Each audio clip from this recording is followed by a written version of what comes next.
오래전 공자는 15세의 나이대에 지학, 학문의 뜻을 두었고, 우리 30세를 뭐라고 말하죠? 이립, 세상을 향한 뜻을 세웠다라고 말했습니다. 그런데 공자뿐만 아니라 세상에 유명하다고 말하는 사람들은 죄다 공통점이 있는데 일찍 어떤 큰 뜻을 품고 살아가는 것을 보게 됩니다. 근데 솔직히 좀 말하자면 세상에 큰 뜻은 아닐지라도 다른 사람들을 이롭게 할 만한 그런 선한 뜻은 아닐지라도 뜻없이 사는 사람이 있습니까?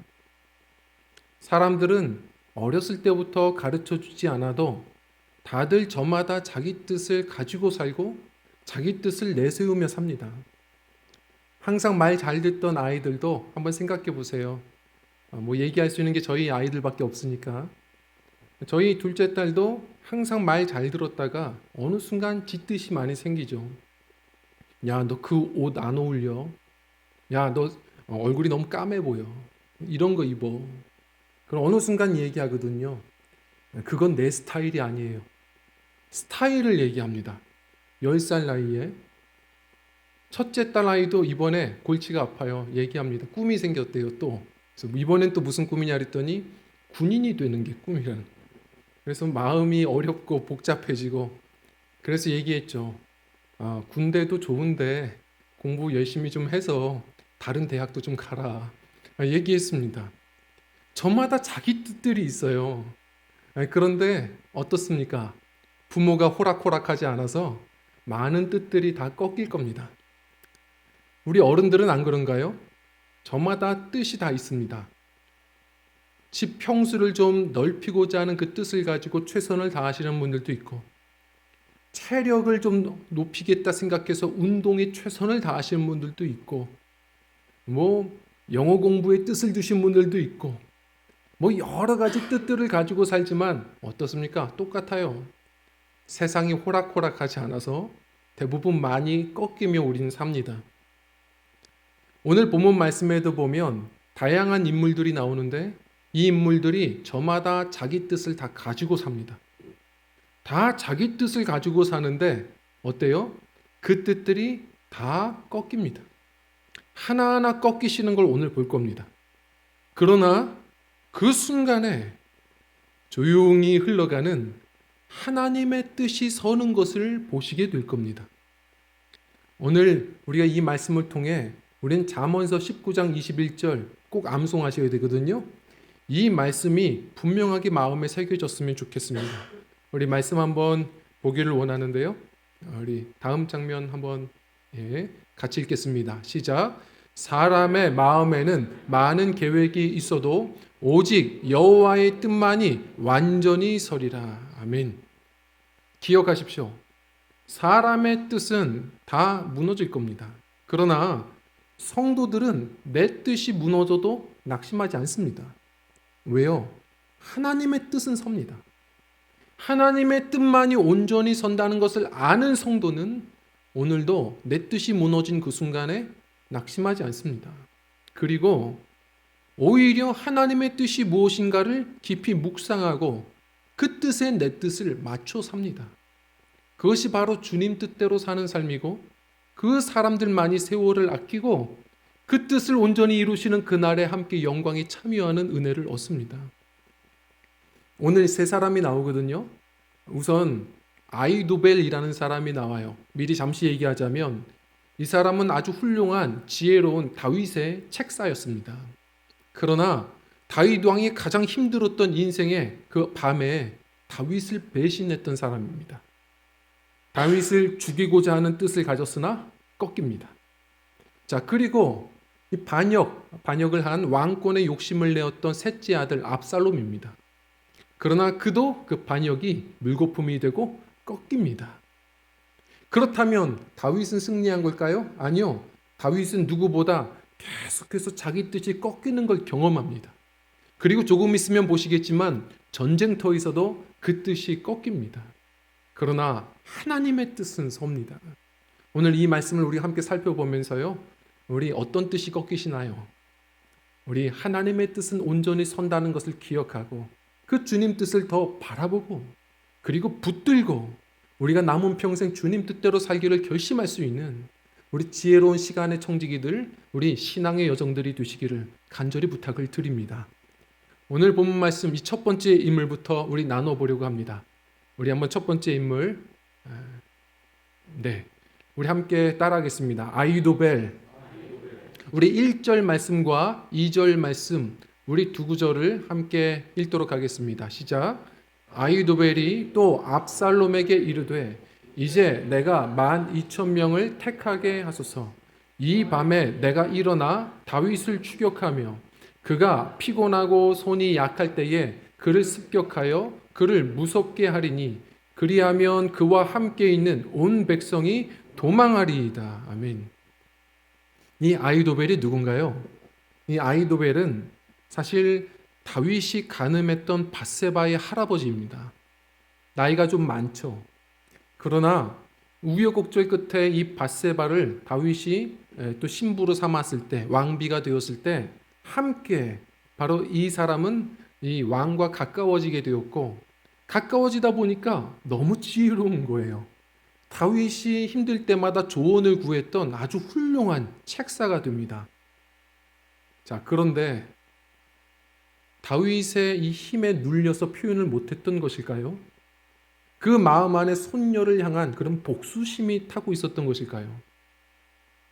다윗이 곤경에 빠지는 순간, 아들 압살롬에게 반역을 당하는 그 순간에 단지 이 압살롬은 자신이 왕이 되었다는 것을 백성들 앞에 나타내기 위해 이 책사 아이도벨에게 손을 내밀거든요.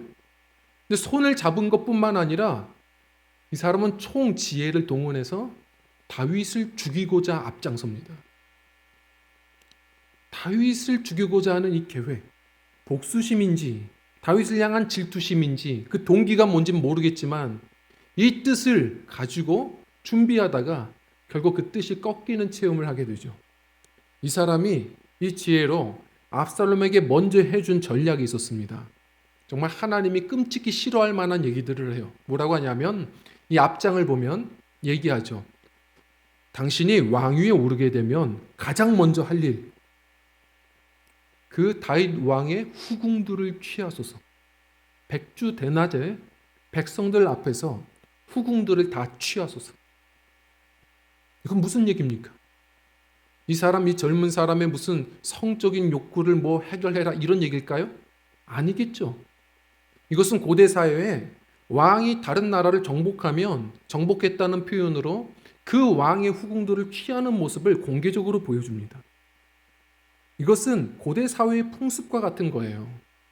그런데 생각해 보죠. 아이도벨이 몰랐을까요? 압살롬은 모릅니까? 이 사람은 그냥 다윗은 그저 이웃나라 왕이 아닙니다. 아버지예요. 후궁들은 어머니와 같은 사람들입니다. 이 사람들은 단지 고대의 한 나라의 백성들이 아니라 이스라엘 하나님의 백성의 사람들이에요. 말씀을 몰랐을까요? 단지 이것은 윤리적으로 문제 정도가 아닙니다. 하나님의 율법에 정말 맹렬히 진노하시는 모습으로 얘기하신 연거푸 말한 얘기예요. 아버지의 아내를 취하는 자들은 저주가 있을 것이다. 알지만 욕심에 눈이 뒤집힌 바로 압살롬, 그리고 복수심인지 질투심인지 이기심인지 이렇게 정신 나간 행동을 하는 눈 뒤집힌 아이도벨, 그들이 정말 하나님이 진노할 만한 일들을 벌이기 시작합니다. 그리고 나서 오늘의 본문 말씀이에요. 하나님 앞에 회개하지 않아요. 오히려 계속해서 전진합니다. 아이도벨이 오늘 본문 말씀에 다윗 왕이 지금 도망간 그 틈에 이런 이야기를 해요. 자, 당신이 왕으로서 백성들에게 인정받는 이 순간 빨리 해야 할 일이 있습니다. 도망간 다윗을 잡으세요. 저에게 12,000명만 주십시오. 제가 이 정예부대 끌고 가서 그들 앞에 당도하면 전열을 가다듬지 못하는 그들의 군대는 혼비백산 도망갈 것이고 그 순간 다윗을 색출하여 당신에게 데려올 수 있습니다. 그러면 나라가 평안해질 겁니다. 대단한 책사죠. 이 이야기 듣고서 압살롬이 기뻐했습니다. 자, 근데 여기서 멈추지 않고 압살롬이 갑자기 신중해집니다. 후세를 부릅니다. 후세야, 네 생각은 어떠냐? 또 다른 지혜 전략을 한번 들어보고자 해요. 근데 이 후세는 누굽니까? 다윗 왕이 도망갈 때 같이 가고 싶어 했어요. 다윗 왕의 편입니다. 그런데 다윗이 이 아들과 싸울 수 없어서 그 안에다가 두었던, 정보를 달라고 두었던 그런 스파이와 같습니다. 다윗이 얘기해 준 전략 그대로 다윗을 살리고자 하는 방식으로 지금 왕에게 다가가 신뢰를 얻고 얘기합니다. 왕이시여, 제 생각은 좀 다릅니다. 아시다시피 다윗 왕은 아주 오랫동안 광야 생활을 해봤던 사람, 지혜가 많은 사람입니다. 다 알고 이미 그 대열에서 혼자 숨었을 겁니다. 그리고 12,000명 택도 없습니다. 그의 군대들은 수풀에서 한두 번 싸워본 사람들이 아닙니다. 분명히 질 겁니다. 오히려 어떻게 해야 되느냐? 시간이 걸리더라도 전 나라, 온 백성들, 군력들을 다 확충하십시오. 전체 병력들을 조직적으로 준비하시고, 그래서 가면 제대로 정면 승부하면 그 힘으로 제압하실 겁니다. 그러면 당신이 온전한 평안한 나라를 갖추게 되는 왕이 되실 겁니다. 듣다 보니 이 의견도 괜찮거든요. 고민하다가 압살롬이 얘기합니다. 후세의 의견이 더 나은 것 같다. 자, 아히도벨은 이 이야기를 듣자마자 자기 의견이 묵살된 것, 자존심이 상한 것뿐만 아니라 이 사람은 지혜롭거든요. 이거 왕이 속은 거예요. 이거는 전쟁이 필패합니다. 그래서 전쟁이 필패하면 자신도 이제 죽는 거거든요. 그래서 아히도벨은 왕이 후세의 의견을 결정하자마자 전쟁도 안 일어났는데 집으로 돌아가 자살합니다. 아히도벨의 의견은 꺾였습니다. 처참하게 깨어졌습니다. 그러면 다윗 왕의 계획은 제대로 선 것일까요? 성경은 재밌는 얘기를 합니다. 우리 말씀 14절 말씀을 같이 읽어보겠습니다. 시작. 압살롬과 이스라엘의 모든 사람들이 이르되 아렉 사람 후세의 조언이 아히도벨의 조언보다 낫다 하니 이는 주께서 압살롬에게 화를 내리려 하사 주께서 아히도벨의 좋은 조언을 꺾기로 작정하셨기 때문이더라. 아멘. 뭡니까? 다윗의 의견도 아니고요. 하나님은 이미 선을 넘은 이 압살롬 심판의 화살을 쏘신 거예요. 이미 작정하셨습니다. 그리고 이 아히도벨의 계략, 하나님은 다윗 왕의 왕위를 약속하셨거든요. 그래서 하나님의 뜻과 다른 거예요. 하나님은 그래서 압살롬에게 갑자기 이 급한 사람에게 신중함을 주시고 이 순간 성경 말씀대로 왕의 마음을 조종하시는 이도 하나님이세요. 이 하나님께서 하나님의 뜻을 지금 이루어 가셨다는 겁니다. 그래서 아히도벨의 계략은 결국 끝이 납니다. 두 번째 사람을 보려고 합니다. 우리 압살롬을 보도록 하겠습니다. 우리 압살롬, 우리 말씀 한 장 더 넘겨서 18장 8절과 9절 말씀을 같이 읽어보겠습니다. 시작.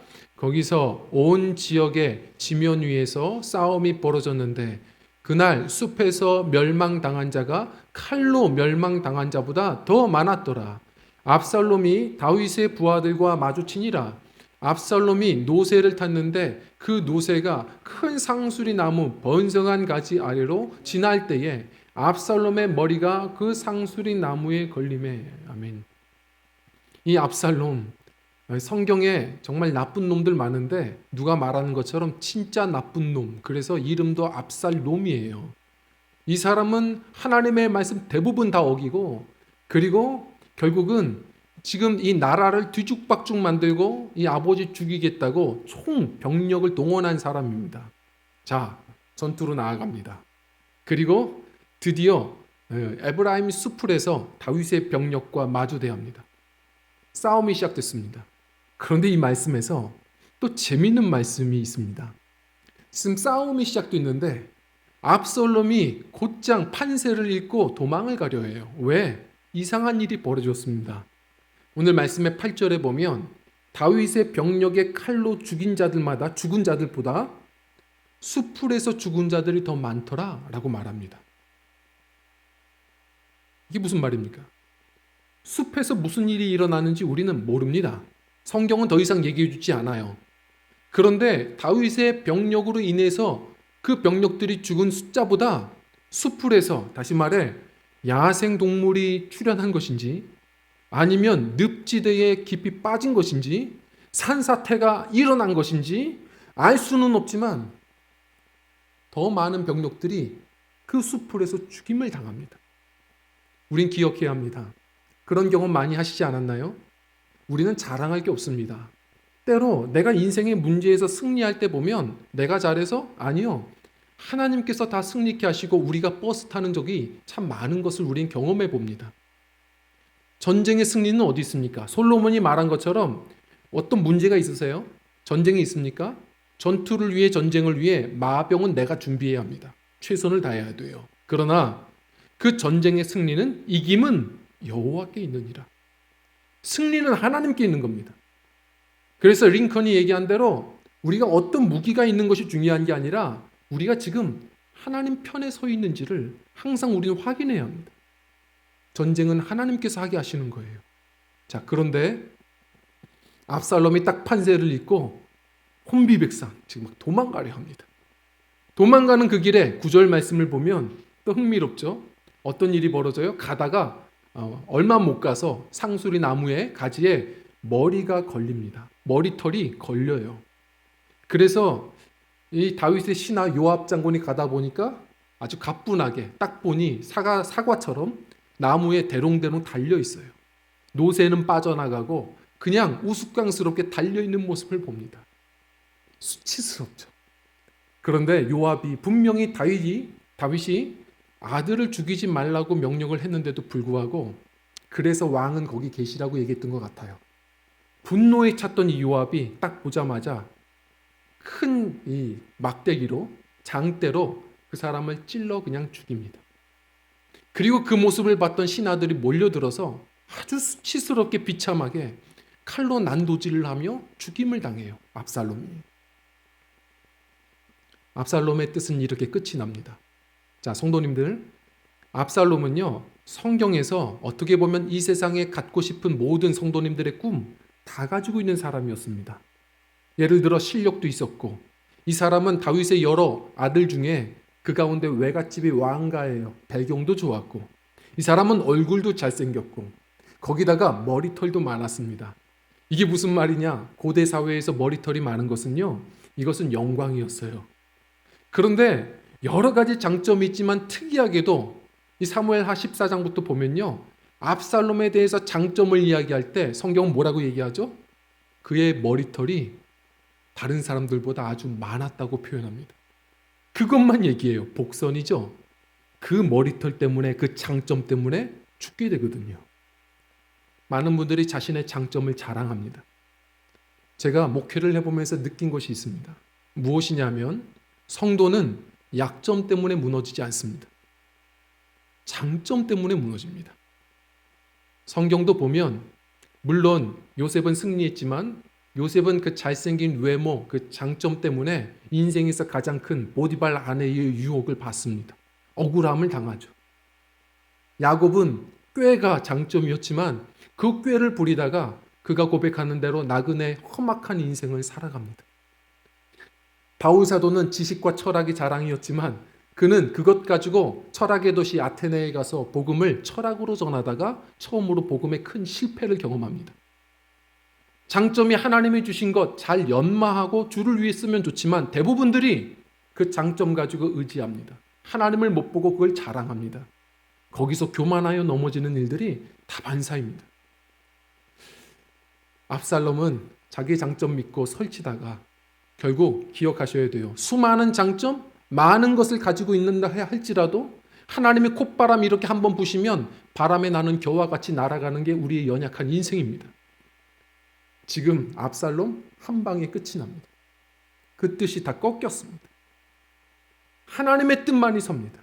심판하기로 작정하셨거든요. 자, 세 번째 사람 우리 마지막으로 보도록 하겠습니다. 다윗입니다. 우리 5절 말씀 함께 읽겠습니다. 시작. 왕이 요압과 아비새와 이때에게 명령하여 이르되 나를 위해 청년 곧 압살롬을 너그러이 대하라 하매 왕이 압살롬에 관하여 모든 대장에게 명을 내릴 때에 온 백성이 들으니라. 아멘. 다윗은요, 그 뜻이 이루어졌을까요? 아니죠.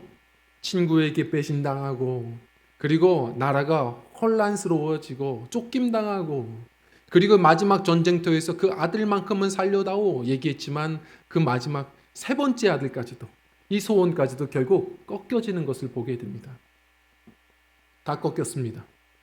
비참하게 죽은 아들의 죽음을 보고 오히려 병력들이 다들 기가 빠질 만큼 꺼이꺼이 세상 망한 것처럼 웁니다.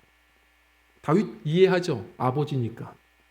그러나 정말 아들을 사랑하는 아버지였으면 이 압살롬이 첫째 형 암논을 죽였었던 과거에 이미 징벌했어야 했습니다.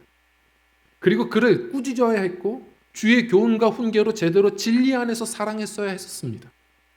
그러나 2년 동안 기회가 있었는데도 불구하고 아버지는 그에게 어떠한 징계도 하지 않고 내버려 두다가 그는 그 욕심이 지나쳐서 반역까지 꿈꾸게 되는 것이었죠. 결국 아버지로서 이 순간 이해는 하지만 하나님의 심판의 화살은 쏴졌고 다윗의 뜻은 꺾이고 하나님의 뜻대로 압살롬은 심판됩니다. 계속 꺾입니다. 그러나 성도님들께 말씀드립니다.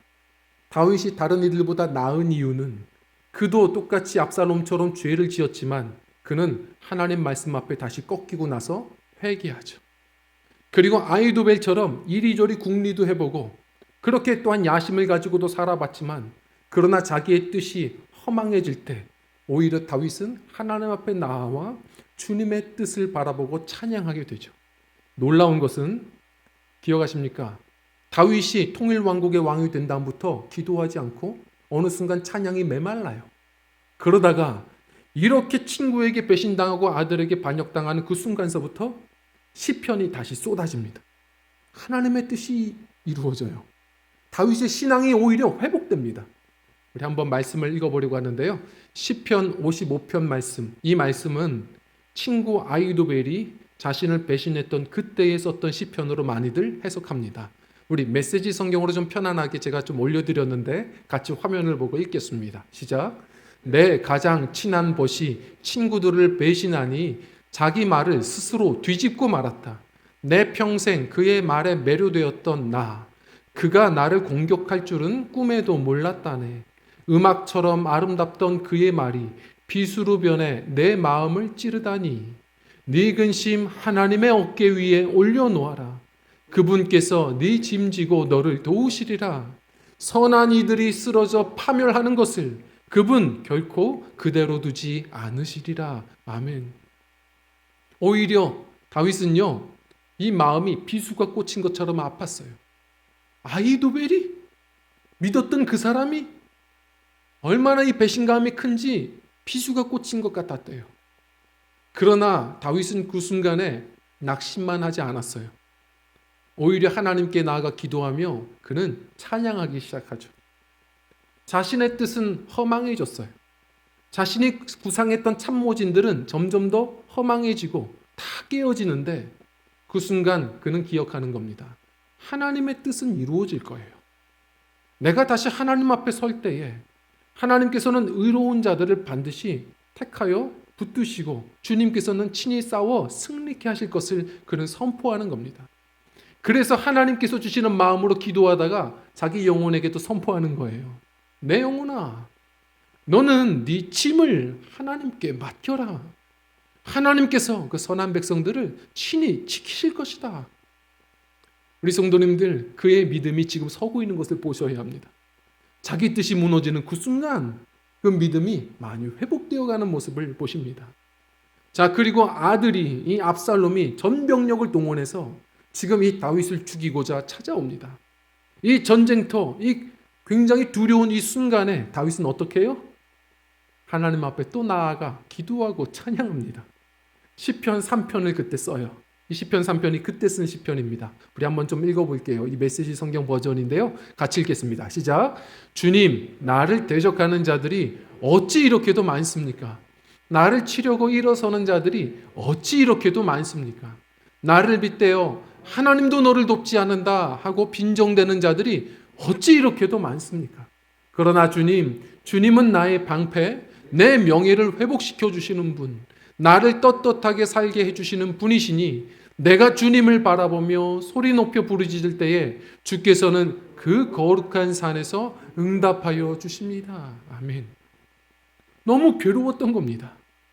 어떻게도 이렇게 여러 대적들을 다 만나봤지만 이렇게 가족 안에서도 그래서 또 괴롭고 힘든 마음에 지금 다윗은 마음이 무너져 내려가는데 그 순간에 또 하나님께 나아가 기도합니다. 하나님, 그러나 하나님께서 나와 함께 하십니다. 주님을 의지하는 자들 주께서 친히 그 명예까지 회복시켜 주실 것입니다. 나의 이 숙인 고개를 주님께서 다시 고개를 들게 하실 것입니다. 그가 그렇게 신앙을 고백하죠. 자신의 뜻들은 계속해서 무너지는데 하나님의 뜻이 선다는 것을 그는 알았고 낙심하지 않았고 그래서 오히려 소망의 노래를 다시 부르게 되었습니다. 좋아하는 오래전 이 만화들이 있는데 그 중에서도 또 기억나는 사실 나이가 좀 되어서 다시 생각하며 좋아하게 된 뒤늦게 좋아한 옛날 만화가 있습니다. 한번 볼게요. 빨강머리 애니입니다. 네, 이 빨강머리 애는요, 당시에는 저는 어렸을 때 이런 만화를 좋아하지는 않았어요. 남자아이들은 이런 만화보다는 좀 더 싸우고 로봇 만화들을 좋아하죠. 그런데 빨강머리 애니 지금 와서 보니 그건 어른들을 위한 만화였습니다. 정말 힘겹게 사는 이 아이가 초긍정적인 생각을 가지고 한마디 한마디 던지는 것이 오히려 이 현대 사회를 살아가는 우리 어른들에게 많은 경종을 울리는 좋은 말들, 좋은 대사들이 있었거든요. 그 중에 지금까지도 많은 사람들에게 기억이 되고 어른들까지도 회자되는 이러한 대사가 있었습니다. 이런 내용이었어요. 엘리자가 저에게 말해줬어요. 세상은 생각대로 되는 일이 별로 없다고요. 그러나 생각대로 되지 않는다는 건 참 멋진 일인 것 같아요. 왜냐하면 생각지 못한 일들이 일어날 수 있는 거거든요. 너무 멋지지 않습니까? 우리식으로 얘기하자면 내 뜻대로 되지 않은 것이 오히려 참 멋진 일인 것 같아요. 오히려 뜻밖의 일들이 일어날 수도 있는 거니까요. 특히 믿음의 사람들, 그 뜻을 완성시키시는 하나님을 아시는 성도들은 그래서 내 뜻이 무너지는 그 순간에 단지 낙심만 하지 않습니다. 오히려 지금도 에베소서 말씀대로 세상을 향한 것만이 아니라 나를 향하신 선하신 뜻을 두고 역사하시는 우리 하나님을 바라볼 때 오늘도 우리는 다 할 수 없으나 주님을 찬양하게 됩니다. 우리가 유럽에 여행을 가면 많은 분들이 이곳도 또 들립니다. 포르투갈, 이 유럽의 대륙 끝이죠. 오래전 지구가 네모났다고 생각할 때에는 바로 이곳이 땅 끝이라고들 많이들 생각했습니다. 이 포르투갈에 바로 로카 곳이에요. 까보다 로카라고 하는데 이 로카 곳에 가보면 많은 분들이 사실 볼 게 많지는 않아도 이 의미 있는 곳에 그리고 한 시인이 써준 이 비석 앞에서 사진을 찍습니다. 이 비석에 뭐라고 써 있는지 아세요? 육지가 끝나는 바로 이곳에서 바다가 시작된다. 우리는 끝이라고 생각하지만 그 끝은 어떻게 보면 새로운 시작일 수 있는 거거든요. 어떤 한 목사님이 이런 얘기를 하세요. 오랫동안 목회를 하시면서 자신은 실패했다고 생각했답니다. 난 실패했구나. 그런 마음이 찾아와서 참 힘겨웠는데 그런데 철없는 자기 이 아들이 매일 이게 아빠 스마트폰 빌려서 늘 게임만 하는 거예요. 가뜩이나 서러워 죽겠는데 짜증나는 거죠. 애가 자꾸 그냥 게임만 해요. 그래서 가만히 보니까 딱 기회가 왔어요. 얘가 게임에서 이제 졌어요. 그러니까 그 게임에서 딱 보니까 fail, 실패 이렇게 써 있죠. 야, 끝났네.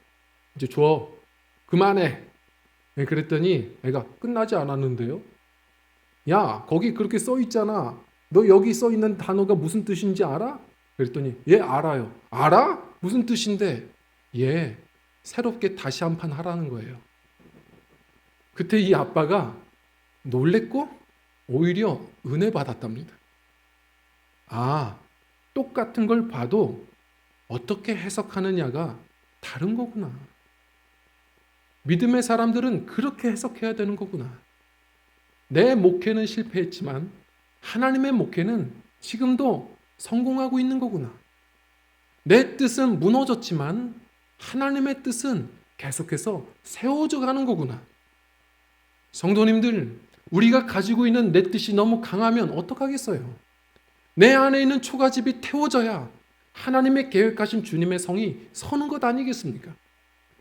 그래서 때로는 우리의 뜻이 처절하게 깨지는 순간도 하나님이 허락하시는 것이죠. 그 순간에 적어도 다윗처럼 똑같이 우리도 죄도 짓고 실수도 하고 방황도 하지만 그 순간에 믿음의 눈을 드셔야 돼요. 하나님의 뜻은 이 순간에도 서겠구나. 나를 향하신 뜻은 여전히 진행 중이겠구나. 내가 나를 포기할지라도 하나님은 나를 포기하지 않으시는구나. 믿음을 가지고 그 뜻을 기대하며 오늘도 소망의 노래를 부르고 오늘도 나를 향하신 그 뜻이 무엇인지를 더 관심 깊게 다시 한번 깊이 묵상하고 그 뜻에 내 뜻을 조금씩 맞춰가는 삶이 될 때 실수 없으신 주님이 나를 향하신 그 뜻을 완성하시는 그 순간 그 영광에 참여하는 승리하는 믿음들이 될 것입니다. 어떤 분들이 이런 얘기를 합니다. 하나님의 뜻이 뭔지를 알아야 우리가 맞추죠. 그런데 오래전에 앤드류 머레이라는 유명한 이 학자이자 목사님이신 이분이 이런 얘기를 했어요. 그건 구차한 변명이다. 왜냐하면 하나님의 뜻에 대하여 알아가는 것만큼 성경에서 분명히 기록해 준 구절이 없다. 제가 두 구절만 한번 살펴보려고 합니다. 우리 로마서 12장 1절과 2절 말씀인데요. 우리 한번 같이 읽어볼까요? 시작. 그러므로 형제들아 내가 하나님의 모든 자비하심으로 너희를 권하노니 너희 몸을 하나님이 기뻐하시는 거룩한 산 제물로 드리라. 이는 너희가 드릴 영적 예배니라. 너희는 이 세대를 본받지 말고 오직 마음을 새롭게 함으로 변화를 받아 하나님의 선하시고 기뻐하시고 온전하신 뜻이 무엇인지 분별하도록 하라. 아멘. 하나님의 그 기뻐하시고 온전하신 뜻이 있어요. 어떻게 우리가 알아가죠? 너희는 먼저 생각이 아닙니다. 너희 몸을 거룩한 산, 제사, 제물로 드리라. 순종이에요. 어떤 분이 이렇게 얘기해요. 아니, 주님의 뜻을 알아야 순종하죠. 그건 정말 변명 아닙니까? 오늘 우리가 듣는 설교 말씀을 통해서 그리고 우리가 묵상하는 큐티 말씀을 통해서 우리는 다 알 수 없어도 이 어두운 밤에 한 걸음 걸어갈 만한 말씀을 우리에게 매일 부어주세요. 중요한 건 생각만 하지 우리는 순종하지 않아요. 그 모든 뜻이 결국 나에게 무슨 이로움이 있을까 고민하며 우리는 재보며 순종하지 않아요. 잊지 마십시오. 먼저 순종이에요. 하나님이 내게 주신 말씀에 먼저 순종하고 그리고 마음이 새롭게 함으로 변화를 받아 이것이 바로 성령의 충만함이에요. 새 마음이 성령이라고 성경은 얘기합니다. 어떤 걸 구하세요? 성령의 충만함을 구하셔야 돼요. 너무 욕심으로 충만하니 하나님의 뜻이 안 보이는 거예요.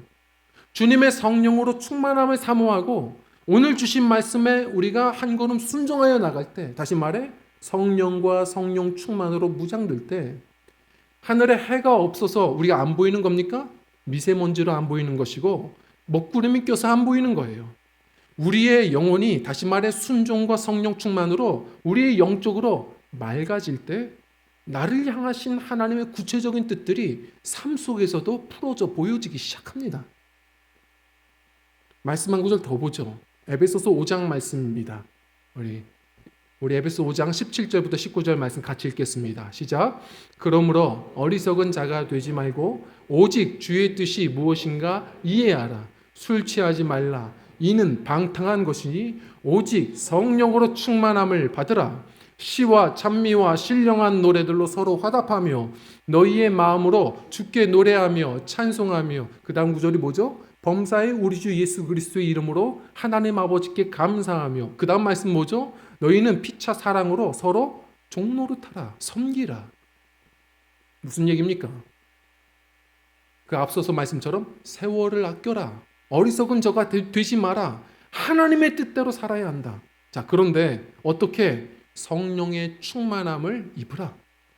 그리고 너희들 늘 찬양하고 하나님께 감사하고 그리고 서로 피차 주의 사랑으로 섬겨라. 순종하라입니다.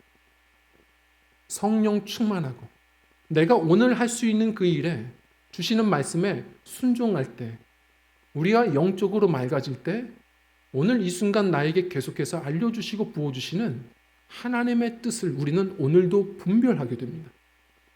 그 주님의 뜻을 분별하여 살아가는 사람들, 조급하지 않고 하나님의 시간이 있겠구나, 주님의 시간에 내 시계를 맞추고 하나님의 방법이 있겠구나, 주의 뜻에 내 뜻을 맞추며 그리 주의 뜻대로 살아가는 신앙이 될 때 그것이 주님과의 동행이요 결국 주님께서 또한 그 뜻을 성취하실 때 영광에 참여하는 승리하는 백성들입니다. 좋아하는 야구 선수 중에 전설적인 뉴욕 양키스의 이루수 바비 리처슨이라는 이 사람이 있습니다. 근데 바로 이 사람은요, 사실 저는 야구를 잘 몰라요. 야구 선수로도 전설적이고 유명하고 그래서 팬층들이 굉장히 두텁지만 그런데 이 사람은 저는 왜 좋아하냐면 아주 유명한 기도를 남겼거든요. 늘 전투와 같은 그 경기장에 서서 항상 하나님께 그는 기도합니다. 기도하는 사람들 많죠, 선수들 중에. 그런데 이 사람의 기도가 참 유명해요. 전쟁과 같은 바로 그 싸움에서 항상 하나님께 기도했던 기도 내용 우리 한번 좀 읽어볼까요? 우리 같이 한번 좀 읽어봤으면 좋겠습니다. 시작. 사랑의 하나님, 오직 당신의 뜻만, 그 이상도 그 이하도 그 이외에 어떤 것도 아멘. 이기게 하소서 아닙니다. 주님, 제가 MVP 되게 하소서 아닙니다. 주님, 이기든 지든 저는 최선을 다할 것이지만 오직 주님의 뜻이 서게 하여 주십시오. 우리 믿음의 사람들 잊지 않아야 합니다. 믿음의 사람들 조정민 목사님의 책을 보면 그리스도인들은 내 뜻을 위해 사는 나로부터 어느 순간 하나님의 뜻을 위하여 살아가는 내가 되어가는 것. 이것이 성도의 신앙의 성장입니다. 주님의 뜻을 분별하셨으면 좋겠습니다.